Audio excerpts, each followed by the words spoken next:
Olá você, boa noite. Estamos mais uma vez aqui juntos para adorar o Senhor, glorificar o seu nome e aprender mais sobre Ele. Que você possa sossegar o seu coração nesse momento para desfrutar da presença de Deus. O conselho que eu dou a você é não queira nada, não pense em nada, procure esvaziar sua mente das preocupações, das ansiedades, das coisas que você tem a resolver na segunda-feira. Simplesmente procure sossegar o seu coração, entregar o seu caminho a Ele e deixar que Ele direcione as suas ideias, os seus pensamentos. E Ele vai direcionar para a presença dEle. E é na presença dEle que nós encontramos o descanso, porque a fé está nele. Amém?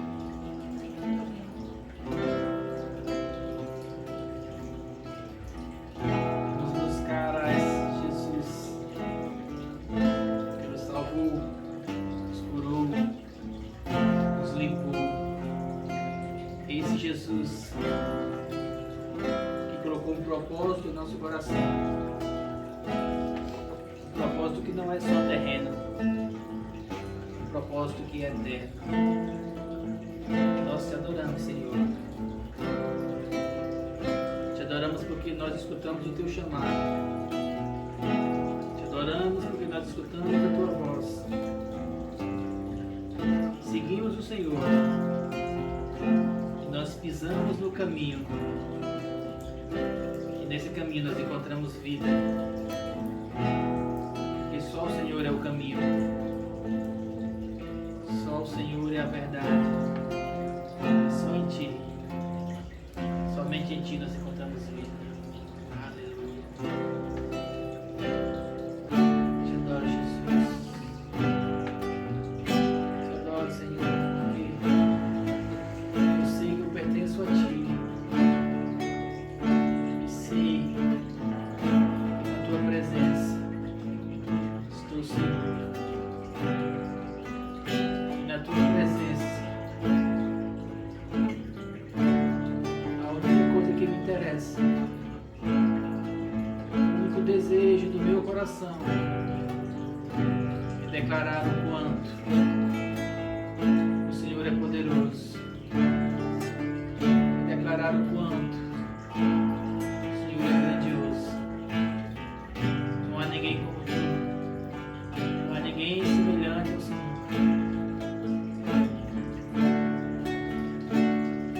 Por isso nós te adoramos.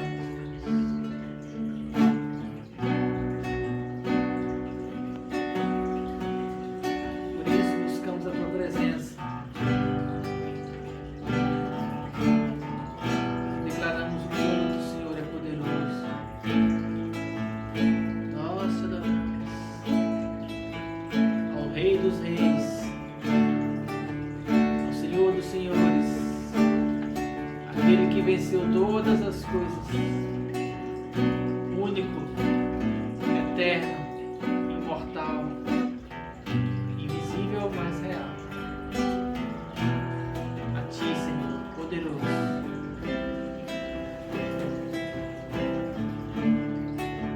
Nós te adoramos. Grandioso, Senhor.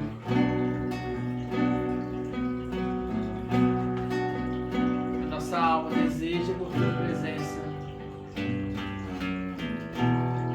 mais do que todas as coisas.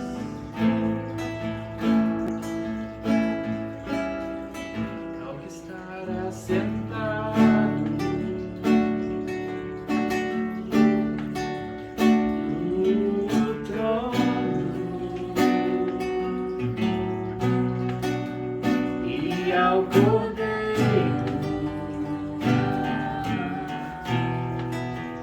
seja o louvor, seja a honra, seja a glória, seja o domínio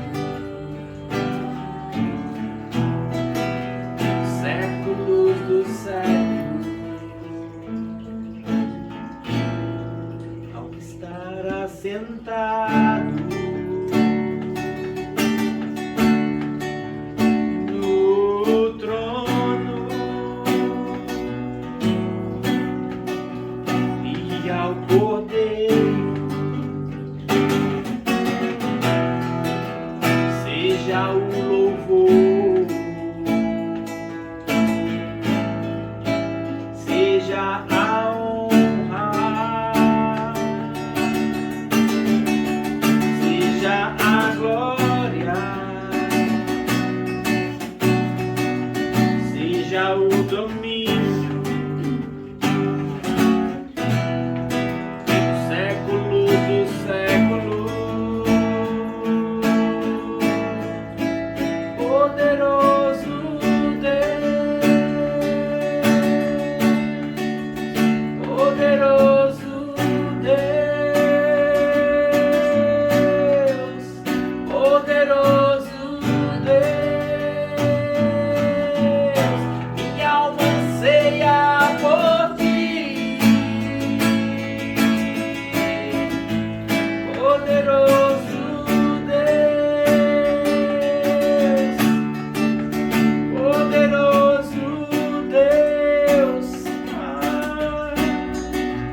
poderoso Deus, minha alma anseia por ti, minha alma anseia por ti, anseia por ti ardentemente, anseia por ti, minha alma anseia por ti, poderoso Deus, poderoso Deus, poderoso Deus, minha alma anseia por ti,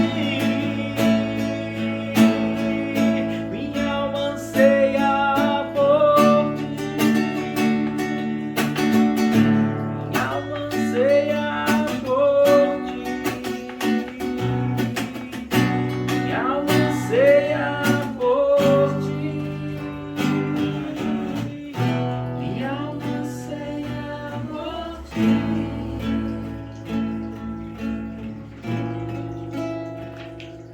Desejado, Senhor, te adoramos, glorificamos o teu nome.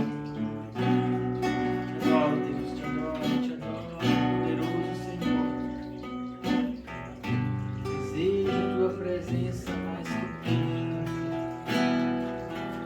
Desejo estar sentado com o Senhor à mesa, desfrutando do teu amor, desfrutando da tua presença, desfrutando da tua graça, vivendo a plenitude da verdade, que é a tua presença.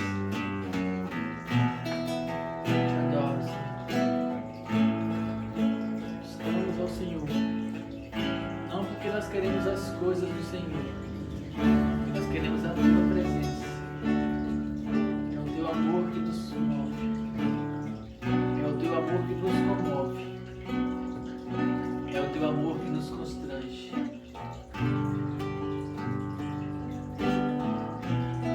Por isso nós te adoramos, Pai. Muito obrigado pelo teu amor em nossos corações. Muito obrigado por tua doce presença, Espírito Santo, habitando em nós, preenchendo nosso coração, desenvolvendo em nós cada dia mais a certeza de que nós somos eternos, assim como o Senhor é. Obrigado.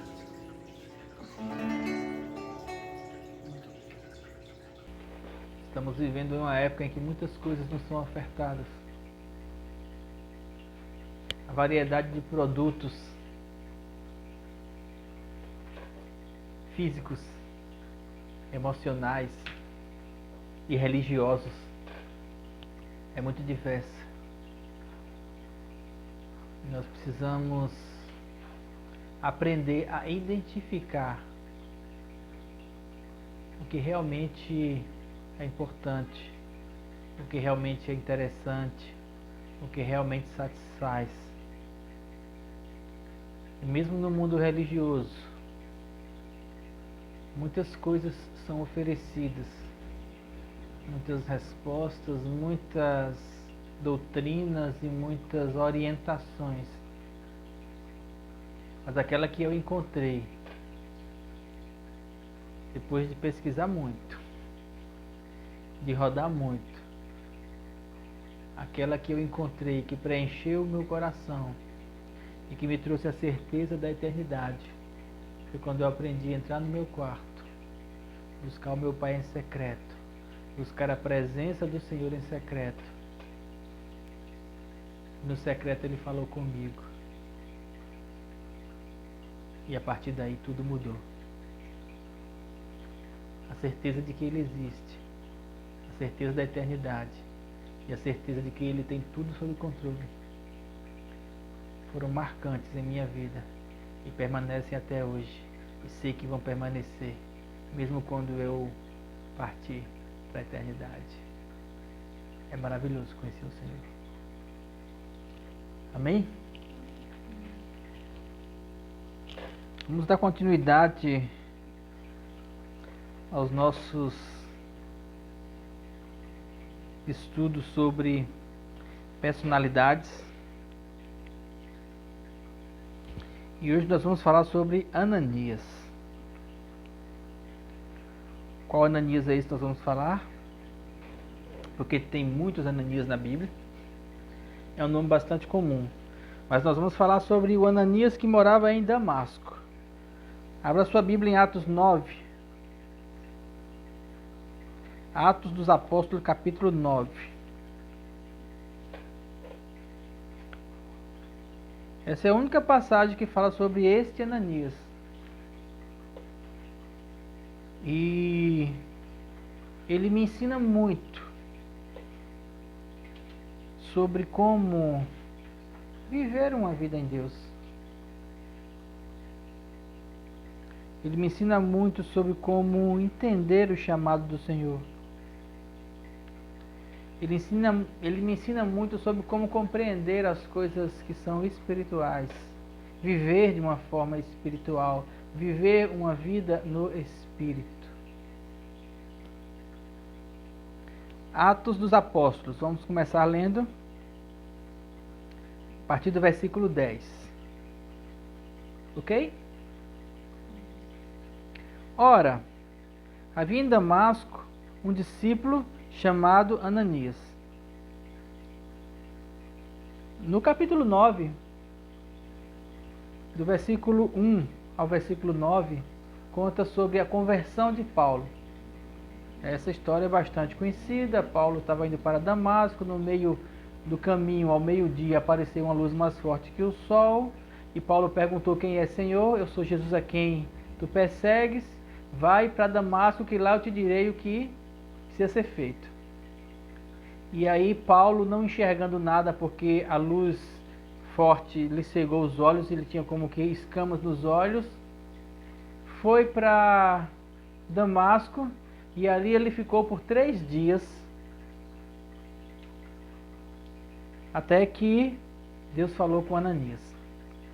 E havia em Damasco um discípulo chamado Ananias, e disse o Senhor numa visão: Ananias. Ao que respondeu ele: eis-me aqui, Senhor.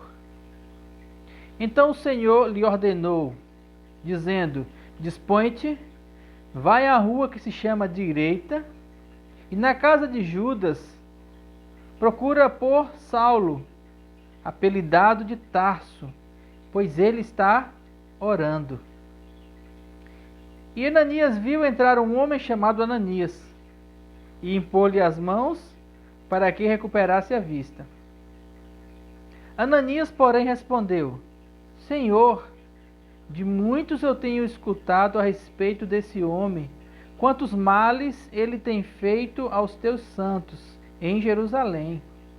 E para aqui, para Damasco, ele trouxe autorização dos principais sacerdotes para prender a todos os que invocam o teu nome. Mas o Senhor lhe disse: vai porque este é para mim um instrumento escolhido para levar o meu nome perante os gentios e os reis, bem como perante os filhos de Israel. Pois eu lhe mostrarei o quanto importa sofrer pelo meu nome. Então Ananias foi, e entrando na casa de Judas, impôs sobre Paulo as mãos e disse: Saulo, irmão, o Senhor me enviou, a saber, o próprio Jesus, que te apareceu no caminho por onde vinhas, para que recuperes a vista e fiques cheio do Espírito Santo. Imediatamente lhe caíram dos olhos como que umas escamas, e tornou a ver. A seguir levantou-se e foi batizado. E depois de ter se alimentado, sentiu-se fortalecido, e então permaneceu em Damasco alguns dias com os discípulos. E essa foi a passagem de Ananias em Atos. Essa mesma história, Paulo repete ela quando ele está contando o testemunho dele no capítulo 22. Mesma coisa, só que na visão de Paulo, dizendo que estava lá na casa e Ananias chegou, impôs-lhe as mãos e ele então viu Ananias. Pois bem, o que nós vamos aprender sobre Ananias? Primeiro, Ananias é um nome bastante comum na Bíblia. Ele tem na origem hebraica com H, Hananias, e significa Deus é misericordioso, ou Deus é gracioso. Então é um nome bastante conhecido e forte que diz respeito a um louvor a Deus. E se vocês sabem, que não sei se você sabe, mas todos os nomes na Bíblia e em alguns países também tem essa cultura de que o nome ele traz um significado à pessoa. Inclusive quando uma pessoa tem uma virada de chave na vida, ela muda o nome. Como por exemplo no caso de Saulo, que depois passou a ser chamado de Paulo. E várias outras pessoas que tiveram nomes com significado. Os nomes eles tinham significado. A pessoa era identificada pelo nome, não só pelo fato de ser aquele nome específico, mas a característica ou algo que tinha na pessoa. Então, Deus gracioso para Ananias significa que o Ananias era aquele que buscava essa graça em Deus. Apesar de que mais na frente tem um Ananias, sumo sacerdote, que é um dos que vai julgar Paulo, e esse não tinha tanta graça assim de Deus sobre a vida dele. Mas o que nos interessa aqui é esse Ananias. E quem era Ananias? Um discípulo. Só isso? Só. Ele era um discípulo. Um homem que seguia Jesus. A gente procura, quando lê na Bíblia, identificar, como é que eu posso dizer, os cabeças de chave, os importantes, aqueles que fizeram algo revolucionário, aqueles que mudaram as coisas, aqueles que mudaram o sentido da humanidade, aqueles que, nossa, quando a gente começa a falar sobre Paulo, porque Paulo foi para Roma, porque Paulo pregou em Éfeso, porque Paulo foi preso, isso, aquilo outro, e Paulo passou por aquelas coisas todas. Mas quem seria Paulo sem Ananias? E por que Ananias foi então escolhido para ser aquele que iria impor as mãos sobre Paulo, para que caísse as escamas dele e para que ele fosse batizado? Só pelo fato de que Ananias era um discípulo. E o que é um discípulo? Um discípulo é aquele que segue um mestre, que segue as orientações do mestre, que faz aquilo que o mestre ordena. Tanto é que quando Jesus falou com Ananias, a primeira palavra dele qual foi? Eis-me aqui. Prontidão. Prontidão para acatar aquilo que o discípulo, o mestre diz ao discípulo.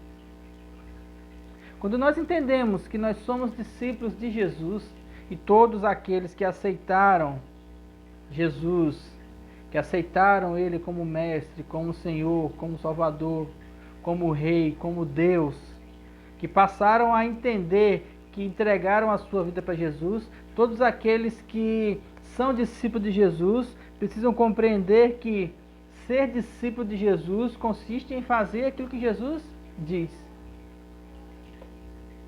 Em João, no capítulo 13, Jesus fala assim: um novo mandamento vos dou.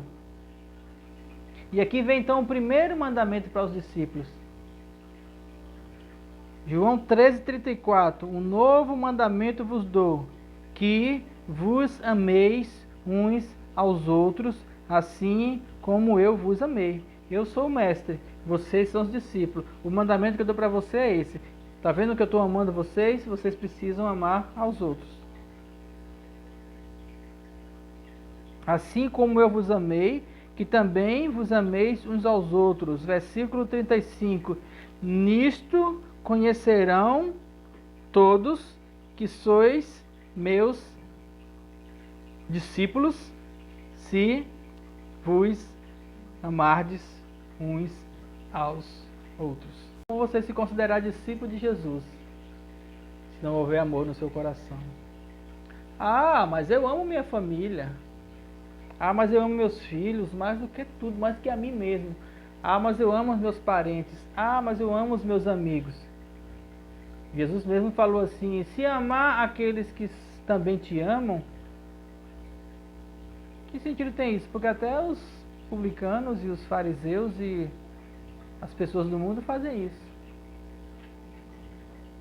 Mas se você amar uns aos outros, e se você amar aqueles que vos perseguem, se você estender a tenda do amor, se você estender a tenda do perdão, se você estender a tenda da graça, nisso reconhecerão que vocês são meus discípulos.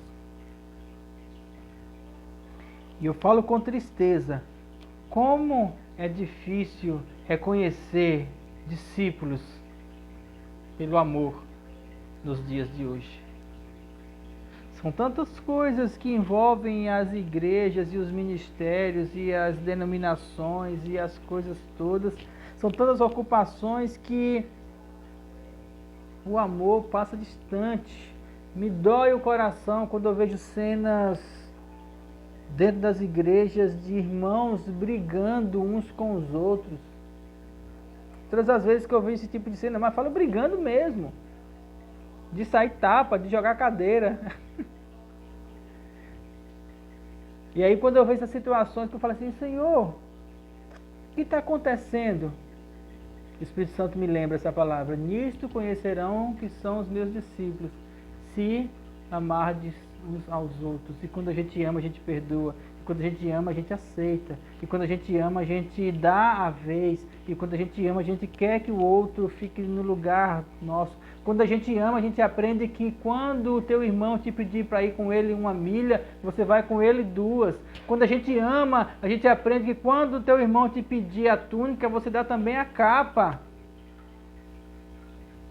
Quando a gente ama, a gente entende que maior é aquele que serve, maior é aquele que está em prontidão, pronto para que o outro seja abençoado.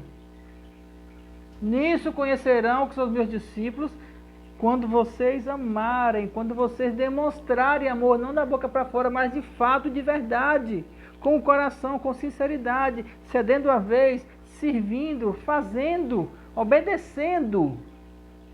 Porque não existe discípulo se não houver obediência.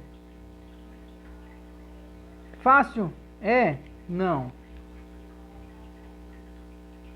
Durante todos os dias da minha vida, eu acordo e me durmo pensando em como eu posso servir as pessoas. Consigo fazer sempre? Não. Mas eu me esforço. Me esforço em amar aquele que me ofende. Me esforço em amar aquele que fala mal de mim, aquele que não gosta de mim. Eu procuro servir de um copo d'água a um café que você faz, a uma ajuda que você dá, a dar uma carona, a sentar e escutar. São pequenas atitudes do dia a dia que que estão à disposição para que nós possamos andar nelas, e são essas atitudes que vão fazer com que nós sejamos identificados como discípulos de Jesus. É fácil? Não é. No caso de Ananias, uma das coisas que eu percebo aqui é que ele disse assim: eis-me aqui, Senhor. E o Senhor falou então qual era a direção, e ele disse: Senhor, mas é que eu tenho escutado que esse homem, esse Saulo, eu não conheço ele, mas ele em Jerusalém está matando os cristãos, e ele veio para cá, eu fiquei sabendo, exatamente com cartas do templo, dos sacerdotes, para poder matar, prender e jogar na cadeia aqueles que são teus discípulos, no caso eu. E então, o Senhor quer que eu vá lá onde ele está? Lembrando que Ananias não sabia o que tinha acontecido. E Jesus falou para ele assim: vai, que ele está orando. Prontamente, escutar a voz do Senhor e obedecer é o papel de um discípulo. Ananias é um dos melhores exemplos de discípulos desse Novo Testamento, porque ele não tinha visibilidade, ele não estava lá entre os colunas da igreja, ele não estava nem em Jerusalém, ele estava em Damasco. Eu não sei se ele estava lá fazendo parte do evento e foi disperso quando houve a perseguição, mas ele estava lá, e ele era discípulo de Jesus, ele estava vivendo a vida dele, mas procurando seguir a direção do Espírito Santo. Ele tinha comunhão com o Espírito Santo, tanto tinha que o Espírito Santo falou com ele, Jesus falou com ele através do Espírito Santo. Por quê? Porque ele estava de prontidão, na presença. E aí quando Deus encontrou ele lá, disse: Ananias, eu tenho para você uma missão. Ele falou: estou aqui, Senhor. Vai lá atrás de Saulo. Mas Deus é o Saulo, aquele que todo mundo fala. Vai que eu vou fazer algo maravilhoso lá. E Ananias prontamente se levantou e foi. Ser usado por Deus é muito simples, basta você estar em comunhão com Ele. E é nas pequenas coisas. E Ananias foi, e quando chegou lá, então ele cumpriu mais um papel dos discípulos de Jesus. Um papel que é meu e é seu, se você é discípulo de Jesus. Que papel foi esse? A transmissão da unção.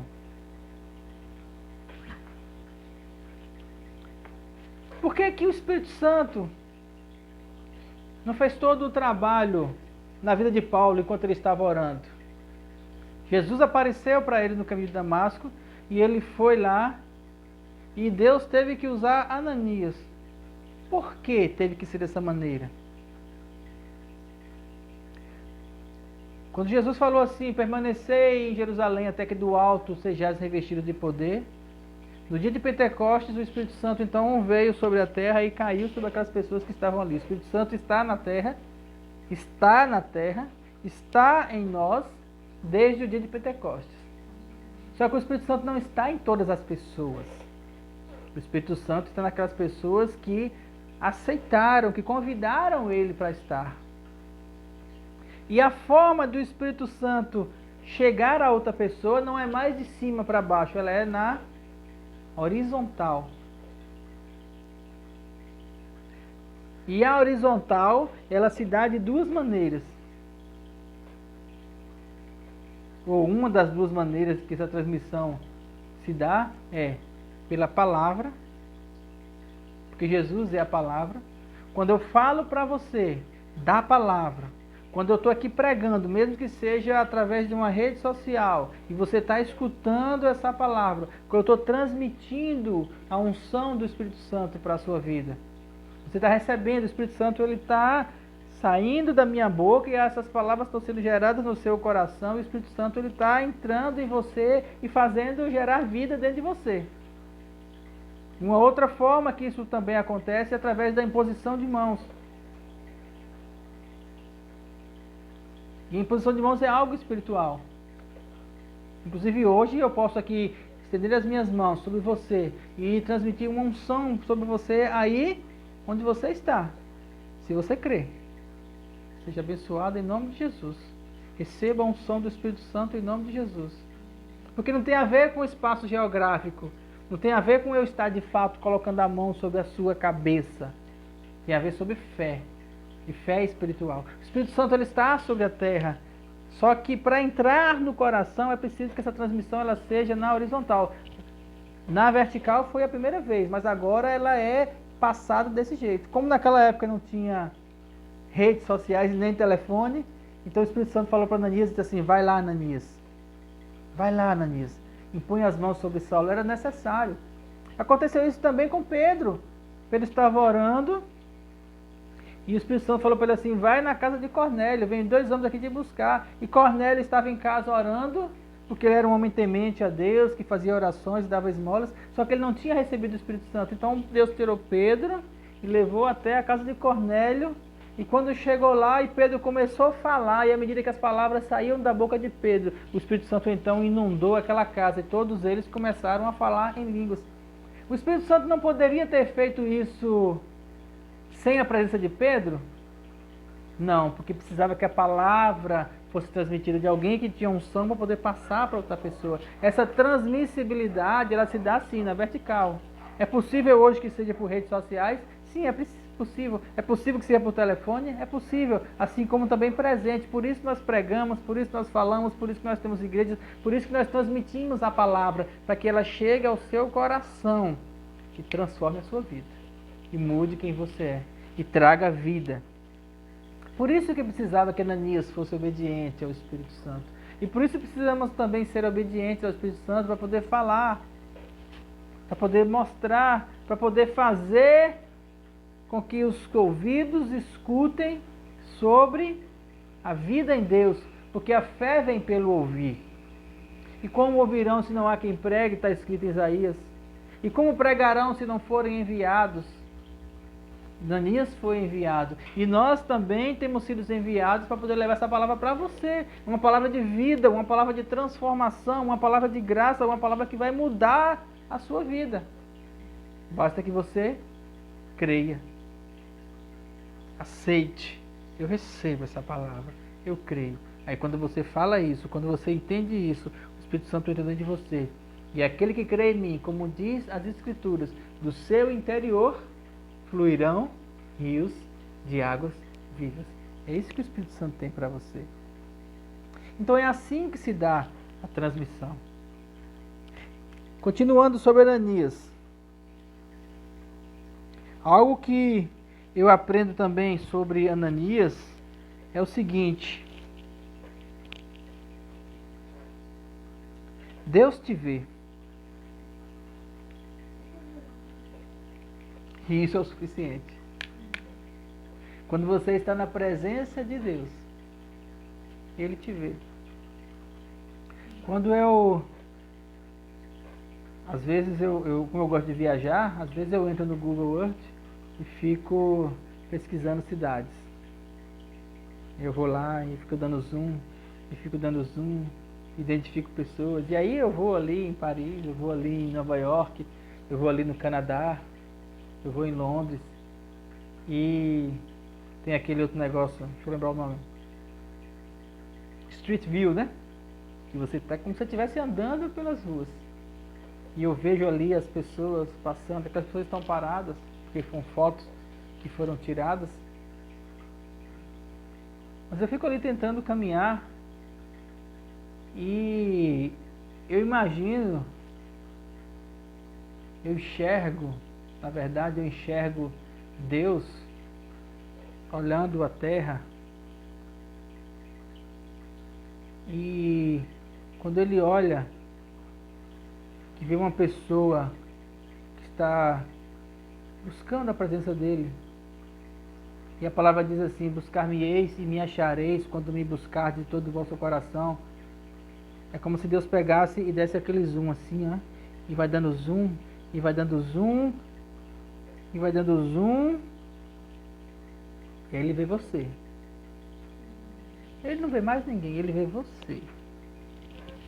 Ele vai lá e fica dentro do teu coração, e ali Ele conversa com você. Quando nós nos dispomos a buscar o Espírito Santo, a presença do Altíssimo, ela vem dentro de nós e Deus nos vê. Independente de que você é isso ou aquilo outro, O pensamento moderno, ele tem uma característica que é muito danosa hoje para a gente entender isso, dentro da questão natural. É colocado na nossa mente de que nós precisamos ser destaque de alguma coisa. Nós precisamos ser grandes. Né? Quando você vai, por exemplo, para os treinamentos coach da vida, eles dão aquela motivação para que todo mundo seja o rei. Todo mundo é especial. Só que no mundo, não tem como todo mundo ser especial, porque o entendimento de mundo, de ser especial, significa ser acima dos outros. Ser especial quer dizer separado. Dentro de uma pirâmide que vai segregando, vai afunilando até que chega lá e só pode ter um lá em cima. No mundo é assim. Só que é passado a ideia de que todo mundo é aquela coisa toda especial. E aí você fica lutando por isso, por esse destaque, por essa coisa especial, por essas milhões de seguidores, por essa coisa única que chama a atenção, que se destaca dos outros.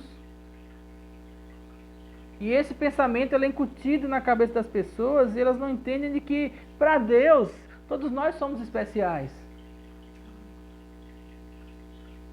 A forma de entender isso é quem é pai e tem 2, 3 ou mais filhos. E aí geralmente tem aquela coisinha que fala assim, porque o pai gosta mais de fulano de tal do que de tal, tem a irmã preferida porque a primeira é preferida, porque a caçula é preferida, porque não sei o quê. Só quem é pai entende, ou mãe, os pais, entende que o amor aos filhos, ele é especial por todos eles. Não tem como você dar preferência para um ou para outro em relação à grandiosidade. Tem características diferentes, tem tratamentos diferentes, mas o amor não tem como ser diferente. Todos os filhos são especiais. Amém? E quando nós estamos diante de Deus, Deus nos vê com essa especialidade. Nós somos especiais para Deus. E aí não precisa ficar querendo esse destaque.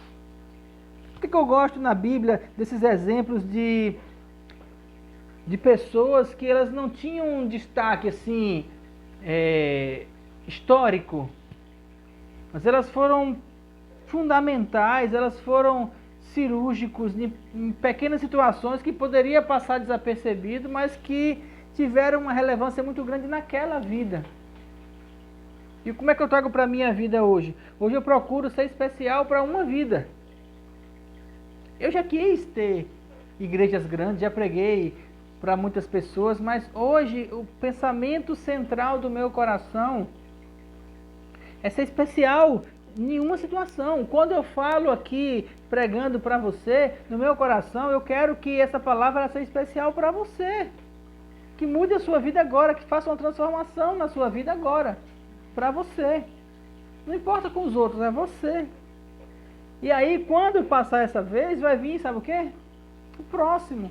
E aí em cada pessoa, em cada uma, seja com um abraço, seja com um servir com alguma coisa, seja com uma oferta, onde eu ando, dia após dia, no meu coração, o desejo é ser útil, é servir, é amar, é ser um discípulo para aquela pessoa. Ananias não fazia a menor ideia de quem Paulo seria. O Espírito Santo falou para ele assim, vai que ele vai ser muito importante. E Ananias pensou, sério, tão importante quanto eu sou importante para o Senhor?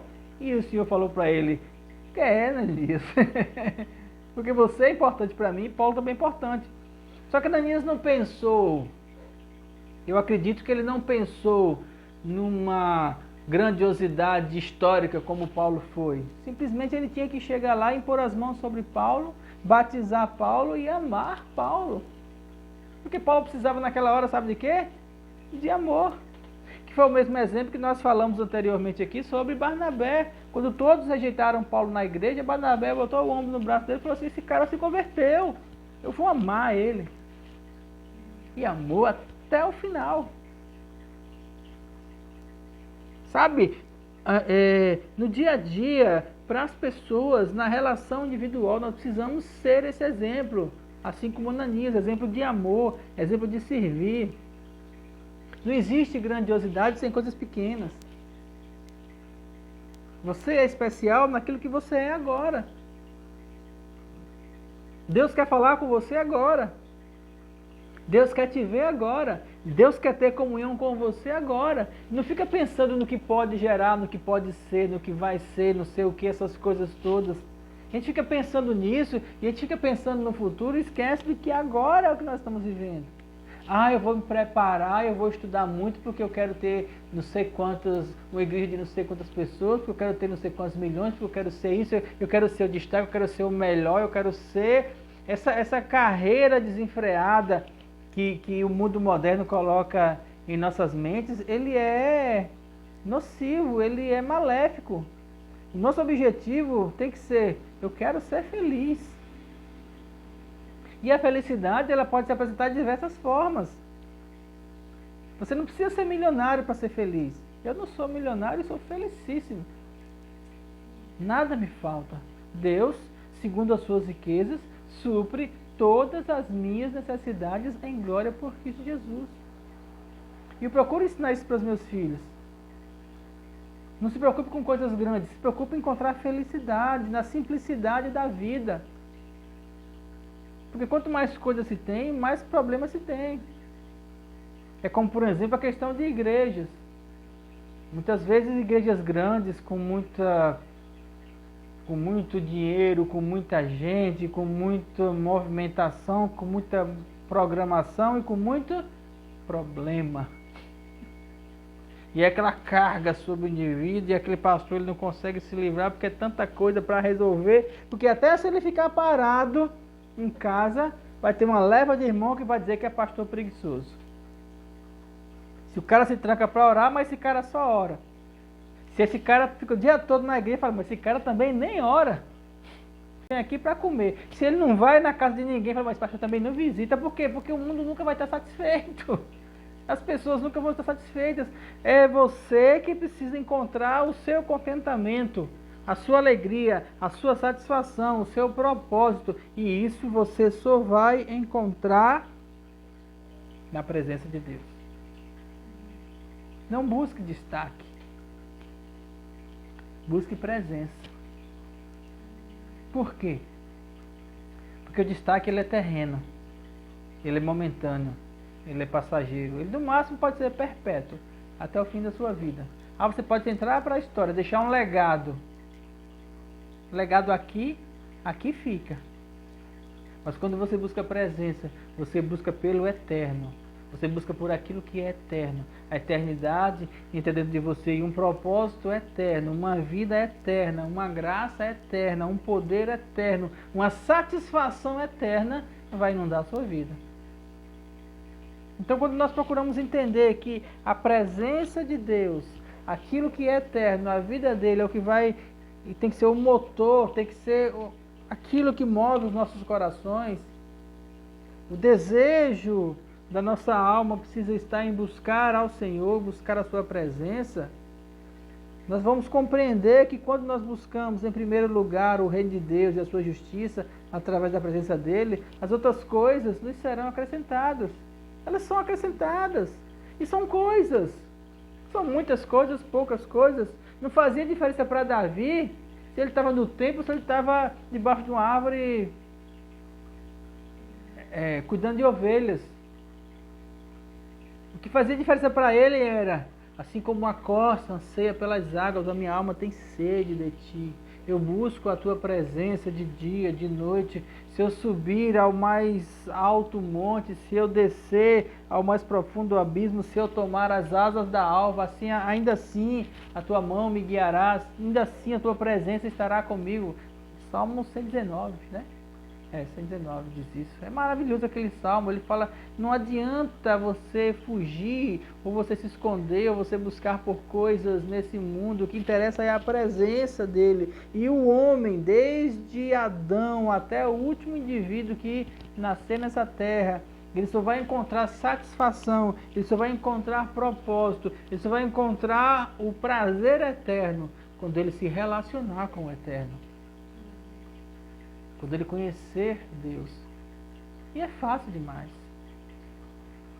E uma vez que nós conhecemos ele, como Paulo conheceu nesse dia, Paulo teve aquele encontro com Jesus. Foi para Damasco. ficou buscando a presença dele 3 dias, sem comer e sem beber, sem enxergar nada. 3 dias. E Ananias desceu até lá, obediente ao Espírito Santo, pôs as mãos sobre ele. Falou: Paulo, o Senhor me enviou aqui para que você comece a enxergar agora, que antes você não enxergava nada. O Senhor me enviou até aqui para que você receba o Espírito Santo.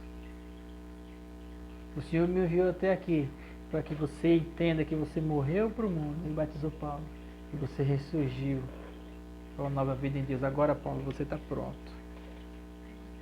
E eu vou voltar para o meu lugarzinho lá, para o meu quartinho de oração. Vou voltar para a presença dele, esperando que ele diga para mim de novo o que fazer. Ananias foi usado assim outras vezes? Eu tenho certeza que sim. Não está relatado em Atos? Não, não está. Mas ele era um discípulo obediente, ele andava em amor. Ele com certeza batizou outras pessoas, impôs as mãos sobre outras pessoas, transmitiu o Espírito Santo sobre outras pessoas, mas nem todos foram Paulo. Não tem nem como ser. Mas Ananias era Ananias, na simplicidade, mas era aquele em que a graça de Deus era manifesta na vida dele. Porque Ananias significa Deus é gracioso, Deus é misericordioso, e ele procurava, esse Ananias aqui pelo menos, procurava fazer jus a isso. Então mesmo que você não se chame Ananias, entenda que Deus ele te vê, Deus ele quer estar com você, Deus ele quer desenvolver uma vida dentro de você. Ele quer fluir poderosamente através de você, não para os outros. Tudo bem, você pode orar pelos outros, impor as mãos sobre os outros, levar cura sobre os outros, mas antes dos outros, o Espírito Santo ele quer desenvolver dentro de você essa comunhão sua e dele. Essa comunhão que começa aqui e que se estende até a eternidade. Amém? Mais uma vez aprendemos com um homem de Deus sobre como buscar a presença de Deus, porque isso é o que importa. Vamos orar? Pai, nós te agradecemos por tua graça em nossas vidas e pela comunhão do Espírito Santo e pelo ensino e pela palavra que ele tem colocado em nossos corações todos os dias. Nós te louvamos, Espírito Santo, e oramos por cada pessoa que tem escutado essa palavra, para que ela abra o coração, para que o Espírito Santo entre e possa quebrar toda a incredulidade, quebrar toda a fortaleza que o inimigo tenha feito, quebrar todo o sofisma, todo o pensamento contrário à fé, e possa restabelecer o reinado de Deus em cada coração. Que no seu coração seja estabelecido o trono de Deus e que você possa, nesse trono onde Deus está sentado, você possa sentar no colo dele e encontrar descanso. Descanso. Descanso esse que nós só encontramos na tua presença. Muito obrigado, Pai, pelo teu amor e por tua graça em nossas vidas. Em nome de Jesus. Amém. Amém, queridos? Louvamos a Deus por sua vida. Que você seja cada vez mais disposto a buscar a presença dele. Em nome de Jesus, muito obrigado e até a próxima reunião.